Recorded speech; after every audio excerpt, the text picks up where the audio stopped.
Hi guys, I wanted to do a video on my Epiphyllum flowers.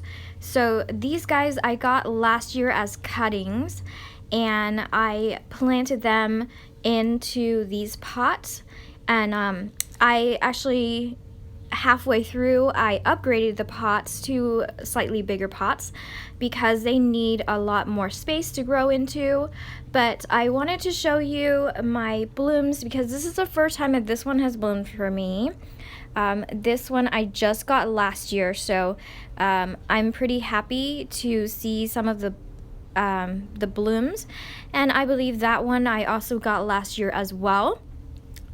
I gave some cuttings to my friends, but I've been kind of, whenever I go out, I would see people growing epiphyllums, and a lot of them look really sad. They're very skinny, or they're eaten by snails and slugs and so forth.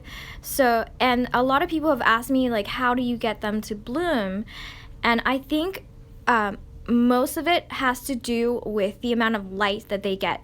So usually when you get something from cuttings, they do grow in big enough so that they can bloom within a year, but they do need a lot of light. So I would have to say that they need at least phalaenopsis type of light. So they need bright light that's indirect, or something even higher than that. So some of these guys that are sitting below here, they get kind of low light. So they get about phalaenopsis light, which is, I think, the minimum that I would give them, about 1,500 foot candles. I recommend that you give them more light, more than the 1,500 foot candles worth. They do like to have more light. And I'm going to show you some of these guys.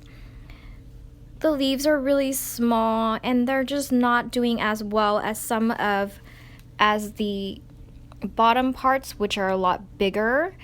And this is due to I started it out when it was in a smaller pot and it didn't have a lot of room, and also it didn't have that much light. So this one I actually moved up to a higher shelf so that it can get more light, and this one as well. So I just brought them down to show what the blooms look like and so forth. But these guys, they are a favorite of snails and slugs, so make sure that you keep them away from the snails and the slugs because they will get eaten so fast.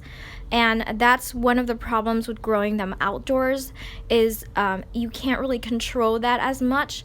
But indoors you can control it, and you can what you can do is, like, if you only have a few of them, I have a lot more, but what I did when I had a few was I put salt around the pot area, and the snails and slugs don't go into it because it has a salt circle around it. You can buy snail and slug bait as well, or you can wrap like copper around the pot, so then that way what happens is it deters them, so it doesn't kill them the way that salt or snail bait does, but the copper deters them from going inside the pot, and I think that is a more humane way.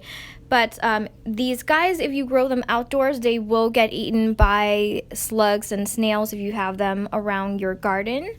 And this one is a little bit different than the red one. So the petals here are a lot smaller and they're thinner, but they have more petals.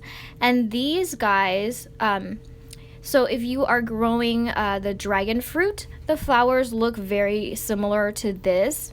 It's in the same group. And what you want to do is you need to pollinate the flower. So all of these pollen has to go right there, so you can get a brush or a Q-tip, and you can brush it against all the pollen on the outside, and then you put it right here. My mom has a dragon fruit that fruited last year. The problem with that is because she didn't listen to me and she didn't pollinate her flowers, so only one of them got pollinated by the insects, and the other two didn't have any fruit because it wasn't pollinated. So that's something to keep in mind as well. If you want the fruit, you need to pollinate them if you have a dragon fruit. So this one is slightly different, and it's kind of harder for me to focus on it because I'm using the YouTube app to record this. But this one's really pretty, and unfortunately they will only last a few days, the flowers. So if you're not taking pictures or if you're not recording them in time, they will definitely drop, and then there wouldn't be anything left. This flower is a lot smaller than the yellow one, so as I said, there are different types and you can get all different colors, but they do need pretty bright light. And they will survive in low lights, but they don't do so well, and they don't bloom as often or as much. So these guys, I got them, and they don't really have a name to them, so it's just from a one of my mom's friends. So I just grow them all together because they don't really have a name, so I can't really, grow them separately to know which one they are. But sometimes what I do is I'll get like a Sharpie and I'll write on here, like this one has bloomed for me, and so what I'll do is I'll write like the color of it on here so I remember. But otherwise, like, there's really not a lot that I can do.